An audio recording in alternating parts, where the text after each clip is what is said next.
Bismillahirrahmanirrahim. Bismillah, Assalamualaikum warahmatullahi wabarakatuh. Waalaikumsalam warahmatullahi wabarakatuh. Ustadz, perkenalkan saya Tria Zuhur Ardiansyah, saya dari Universitas Pendidikan Indonesia UPI Setiabudi. Dari UPI ya? Betul Ustadz. Ayo. Terus? Sebelumnya jazakallah khairan Ustadz atas kesempatannya. Semoga Allah Subhanahu wa Ta'ala menjaga Ustadz, para ulama. Semoga Allah Subhanahu wa Ta'ala menjaga Ustadz, para ulama, amin, dan seluruh umat muslim dimanapun berada. Allahumma amin. Afwan Ustadz, izin bertanya. Bagaimana cara kita sebagai anak muda, sebagai mahasiswa ini agar kita masa mudanya dicintai oleh Allah? Sedangkan kita mengetahui bahwasanya apabila Allah mencintai hambanya,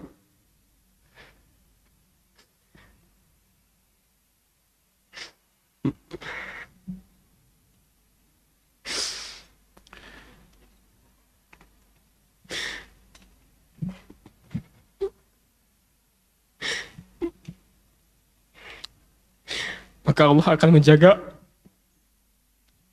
pendengaran, penglihatan, lisan, kaki, dan segala anggota tubuh lainnya, Ustaz. Sedangkan kita mengetahui bahwasanya di masa muda ini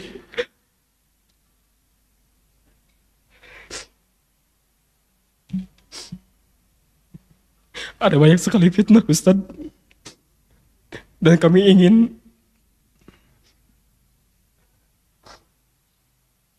agar masa muda ini bisa menjadi masa muda yang dicintai oleh Allah.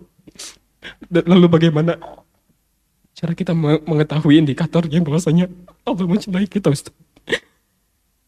Jazakallah ya, Ustaz. Iya, makasih banyak. Terima atas pertanyaannya. Pertanyaan sangat bermanfaat sebagaimana pertanyaan pertama. Teman-teman sekalian Allah muliakan, isu tentang atau pembahasan tentang bagaimana dicintai oleh Allah adalah isu yang sangat besar ya, dan itu the ultimate goal kita gitu loh. Itu puncak dari semua pencapaian.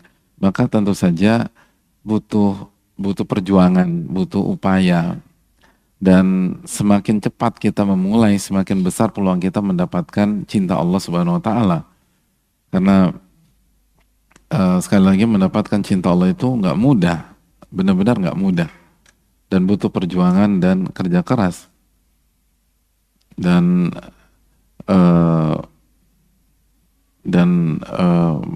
itu menyita waktu yang sangat luar biasa. Allah Subhanahu wa Ta'ala berfirman dalam surat Al-Maidah, contohnya ayat 54, ya ayyuhalladzina amanu man yartadda minkum an dinihi fasawfa ya'tillahu biqaumin yuhibbuhum wa yuhibbunah. Wahai orang-orang beriman, jika kalian murtad dari agama kalian, maka Allah akan menggantikan kalian dengan kaum yang lain yang Allah cinta kepada mereka dan mereka cinta kepada Allah Subhanahu wa Ta'ala. Ini ayat berbicara tentang orang-orang yang akan menggantikan pihak-pihak yang nggak loyal, pihak-pihak yang balik kanan dan seterusnya. Jadi pihak-pihak ini Allah cinta kepada mereka dan mereka cinta kepada Allah Subhanahu wa Ta'ala. Apa kriteria mereka? Apa sifat mereka? Nggak mudah, teman-teman. Yang pertama, adzillatin 'alal mu'minin. Mereka sangat rendah hati di hadapan orang-orang beriman. Sangat low profile, sangat rendah hati di hadapan orang-orang beriman. A'izzatin 'alal kafirin. Dan mereka punya izzah, punya kehormatan, punya pride di hadapan orang-orang yang kafir. Mereka nggak zolim sama orang kafir, mereka nggak menganiaya orang kafir, mereka nggak zolimi orang kafir, tapi mereka punya bargaining position yang kuat. Mereka punya izzah itu kemuliaan. Itu tadi yang sebagaimana yang kita bahas tadi. Teman-teman tuh harus jago gitu loh, agar orang-orang beriman tuh punya izzah, punya kemuliaan, bukan diinjak-injak, bukan dimarginalkan, bukan jadi tamu di rumah sendiri dan seterusnya. Jadi kita punya kita bisa berdiri tegap bukan karena kesombongan, bukan karena arogansi, bukan karena belagu, tapi karena keimanan kita dan karena skill kita. Sebagaimana Umar bin Khattab ketika membuka Palestina, itu kan powerful sekali, teman-teman sekalian. Gimana powerfulnya? Umar buka Palestina ketika mengambil kunci di Baitul Maqdis itu berhadapan dengan Romawi dalam kondisi apa? Telanjang kaki alias nyeker gitu loh. Dan itu sempat membuat sebagian sahabat pun terkejut karena pada saat itu Romawi itu penampilannya oke-oke semua. Tiba-tiba pemimpin nomor satu kita datang dengan kondisi telanjang kaki dan nggak pakai sepatu atau sendal, nyeker. Sampai dikasih masukan kan Abu Ubaidah. Tapi ternyata Umar bin Khattab punya pesan lain, pesan kepada Romawi dan pesan kepada kita semua bahwa kata pesan Umar bin Khattab apa? Nahnu qaumun, kata Umar bin Khattab, kita ini sebuah kaum yang dulu hina, lalu Allah muliakan kita dengan Islam. Dan kalau orang mencari kemuliaan selain dari Islam, Allah akan hinakan kembali dirinya. Allahu Akbar. Jadi Umar ingin memberikan pesan kepada umat Islam dan kepada Romawi pada saat itu, saya bisa mengambil alih Baitul Maqdis, Palestina, bukan dengan kekuatan militer saya, bukan dengan power saya, tapi dengan iman. Lalu bagaimana semua effort itu dijadikan dan diniatkan untuk menjadi amal soleh. Itu yang harus dilakukan. Jadi kita punya PR yang sangat banyak dan cukup panjang teman-teman sekalian. Dan ini nggak bisa dilakukan hanya dengan retorika. Semua harus fokus dengan bidang masing-masing dan semua harus totalitas. Karena syarat dicintai oleh Allah adalah tawadu, rendah hati, low profile, humble gitu, be humble atau being humble sama orang-orang beriman. Tapi sama orang-orang kafir punya izzah, punya marwah, punya kemuliaan, bukan menzolimi atau menyakiti atau melakukan tindakan yang nggak benar. Lalu berikutnya yujahiduna fi sabilillah. Mereka berjuang di jalan Allah. Wala yakhafuna laumata laim, dan mereka nggak peduli dengan pencela. Jadi kalau ingin dicintai oleh Allah, apapun bullying yang menimpa teman-teman nggak ambil pusing. Itu syarat dicintai oleh Allah Subhanahu wa taala. Wala yakhafuna laumata laim, mau dicela kayak, mau dicaci kayak, mau difitnah kayak, mau digibahi kayak, mungkin kita punya kesalahan masa lalu yang kita sudah bertobat dan seterusnya, tiba-tiba haters kita buka, gak peduli sama sekali. Ucapan orang atau bullying tersebut atau hate speech tersebut itu gak akan pernah menjadi jangkar bagi bahtera orang-orang beriman. Jangkar yang membuat bahtera orang-orang beriman tidak bisa berlayar ke samudra dan akhirnya harus stay di dermaga. Enggak. Mau antum teman-teman mau dicaci maki, mau difitnah, mau dijelek-jelekan, mau diapa, jalan terus. Wala yakhafuna laumata laim. Dzalika fadlun mina, dzalika fadlullah yutihi may yasha. Itu baru karunia, itu baru kenikmatan, itu baru privileges yang Allah berikan kepada orang yang Allah pilih. Wallahu wasi'un alim, dan Allah Maha luas dan Maha berilmu. Itu poin. Nah, apa kriteria di atas kan susah gitu loh. Harus merendah setinggi apapun. Kalau ketemu orang beriman, down to earth, harus merendah banget. Tapi kalau berhadapan dengan itu punya izzah. Tahu artinya punya kecerdasan sosial yang tinggi, tahu bagaimana bersikap gitu loh. Tahu bagaimana bersikap. Bagaimana Umar bin Khattab? Umar bin Khattab apakah kesehariannya nyeker? Enggak juga. Tapi beliau tahu kapan pakai sendal, kapan pakai sepatu, kapan nyeker. Beliau ngerti gitu. Orang-orang yang mendapatkan rasa cinta dari Allah harus demikian. Lalu sekali lagi harus punya karya dan punya kemuliaan dan hidupnya perjuangan. Ini bukan pencapaian 1-2 tahun. Ini pencapaian panjang dan harus dibuktikan dengan perjuangan kita. Apa yang sudah kita lakukan untuk agama Allah Subhanahu wa taala, apa yang sudah kita lakukan untuk umat, apa yang sudah kita lakukan untuk bangsa kita. Jadi sekali itu yang harus kita pikirkan. Kalau hidup pragmatis, hidup sebagai oportunis, nggak bisa dapat dicintai oleh Allah Subhanahu wa taala. Kita harus hidup sebagai pejuang gitu dan berani mengorbankan sesuatu di jalan Allah Subhanahu wa taala. Itu baru Allah akan cinta, dan harus dimulai dari as soon as possible karena ini butuh waktu. Jadi mumpung masa muda maka nikmatilah. Oh tapi kan gue pengen having fun Pak Ustadz, mumpung masih muda. Keliru. Itu keliru. Kalau ingin menikmati hidup bukan tenggelam dalam hiburan dunia, bukan tenggelam dalam nafsu syahwat. Kalau kita ingin menikmati hidup, Imam Syafi'i, pakar fikih, pakar ilmu agama dan hatam kehidupan, beliau mengatakan fansab fa innal ladzizal aishi fi nasabi.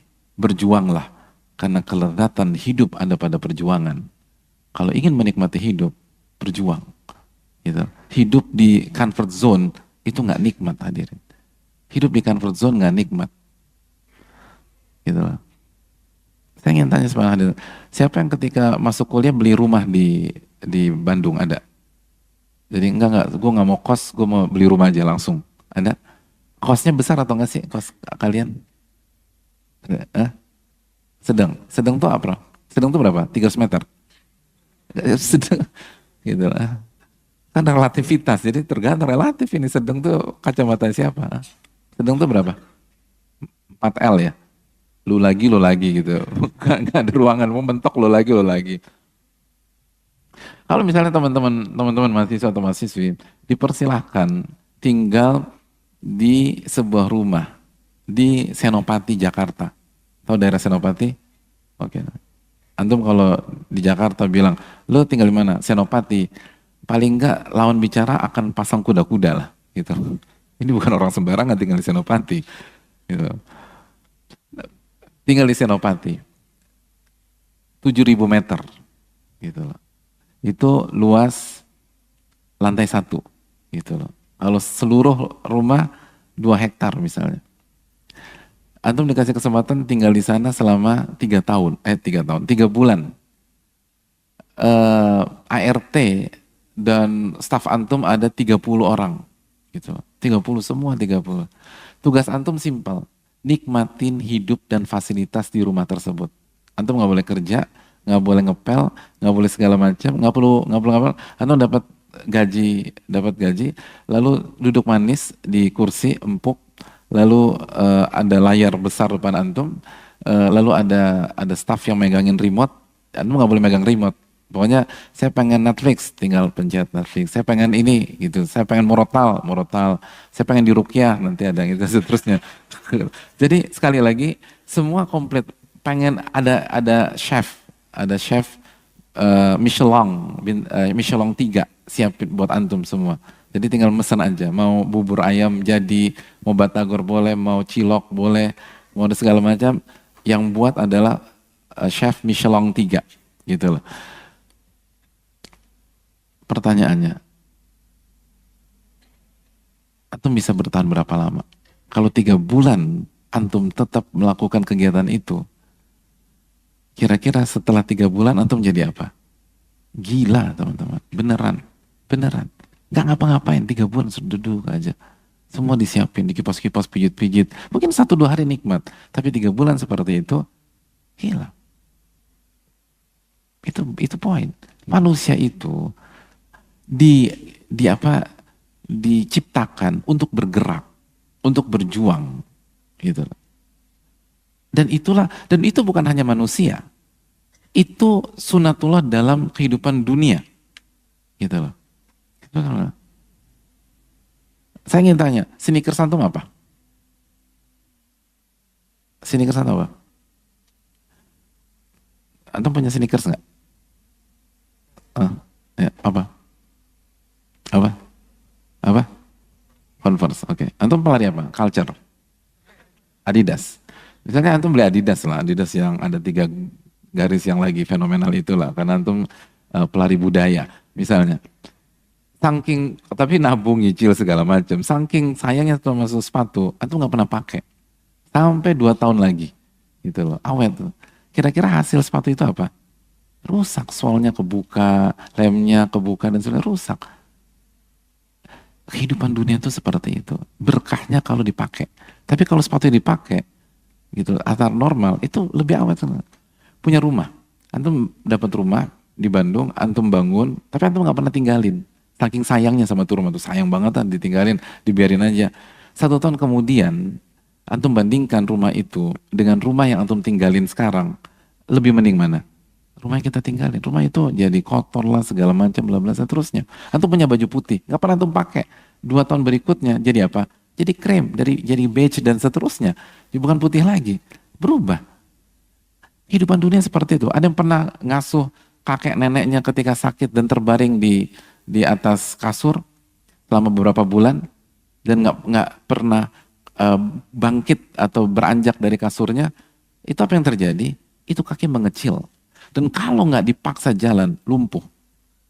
Dan harus dibolak-balik karena kalau nggak kulit punggung itu kelupas. Manusia dan ini semua tuh demikian. Dunia itu diciptakan untuk digunakan, harus bergerak. Makanya kaidah para ulama al-harakatu barokah. Bergerak itu atau movement itu keberkahan. Movement itu keberkahan. Jadi hidup itu harus capek. Justru kenikmatan itu ketika capek, ketika letih, ketika lelah. Jadi bukan burnout, bukan. Burnout itu ketika pondasi iman kita nggak kuat. Lalu fisik capek, akhirnya kemana-mana gitu loh. Mood swing lah, lalu nanti baper lah, segala macam. Enggak, kalau pondasi kuat, capek itu kenikmatan. Capek itu kenikmatan. Itu poin. Itu poin. Antum suka bola? Oke. Siapa pemain kesayangan antum semua? Kenapa selalu dua mazhab begitu? Ronaldo, Messi, Ronaldo. Oke, misalnya, kalau misalnya Messi di musim ini dibaku cadangkan di Miami ya? Masih Miami. Oke, di Miami. Satu musim dibaku cadangkan. Kira-kira musim depan perpanjang kontrak apa enggak?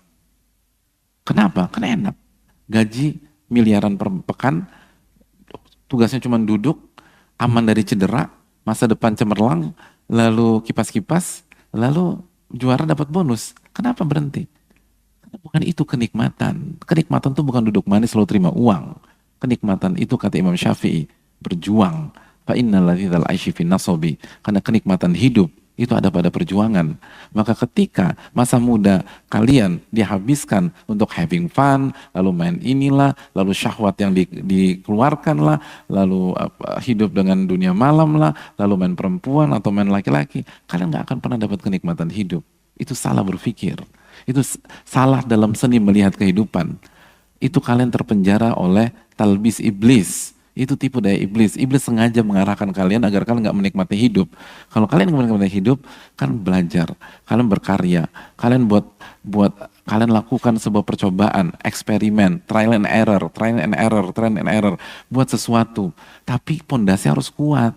Banyak doa, jangan lupakan Quranul Karim, sholat tahajud, jaga witir, sholat wajib dijaga, sunnah dikerjakan, maka kalian akan menikmati hidup. Kan ketemu dengan orang-orang successful people, bicara dengan mereka, sehingga ada energi dalam kehidupan, bicara sama orang-orang optimis, bicara sama orang-orang yang optimistik, lalu bicara dengan orang-orang yang berhasil, yang ketika krisis mereka tetap mengumbar optimisme, ketemu dengan mereka. Lalu pondasi iman dikuatkan, maka kalian akan nikmatin hidup, sayang gitu. Syaitan nggak pernah mau kalian berhasil, maka kan syaitan selalu buat ilusi kan begitu kan, putih jadi hitam, hitam jadi putih, panas dianggap dingin dianggap panas. Itu jagonya syaitan gitu loh. Buah yang kalau dimakan Nabi Adam dan Hawa itu akan mengeluarkan mereka dari surga. Jadi hidup mereka di surga jadi fana, dikeluarkan. Tapi syaitan bilang apa? Kekekalan gitu loh. Jadi yang fana dibuat di framing jadi kekal gitu loh. Kekal di framing jadi fana. Selalu begitu syaitan. Jangan mau terpengaruh dengan mereka. Wala tattabi khutuwati syaitan. Jangan mengikuti langkah-langkah syaitan. Wallahu ta'ala bisawab.